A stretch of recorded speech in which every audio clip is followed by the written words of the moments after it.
আল্লাহর ওয়াস্তে সাহারি এবং ইফতারে মুসলমানের মতো খাবার খাবেন, জানোয়ারের মতো খাবার খাবেন না। সাহারি এবং ইফতার এই দুটোতে কি খাবেন?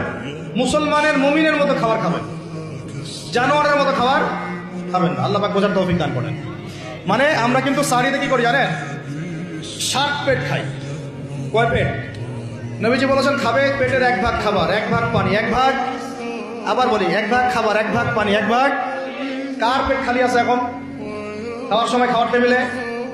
আমাদের ওস্তাদরা বলেন যে মুসলিম উম্মাহ, আমাদের ওস্তাদরা বলেন যে মুসলিম উম্মাহ খাবার টেবিলে হেরে গেছে সে কখনো জিহাদের মাঠে জিততে পারবে না। বুঝতে পারেন নাই? বুঝতে পারলাম না মনে হয়। যারা খাবারের টেবিলেই হেরে গেছে, এখানেই তো আপনি সুন্নাহ মাফিক খাইতে পারতেছেন না, প্রবৃত্তির কাছে হেরে গেলেন, গপ গপ গপ গপ করে খাচ্ছি 7 পেট ভর্তি করে। এখানে তো খাবারের সামনে হেরে গেলাম, প্রবৃত্তির সামনে। সে আবার কাফেরদের সাথে জিতবে কেমনে? জিতবে? আগে নিজের প্রবৃত্তির উপর জিহাদে তো জিততে হবে।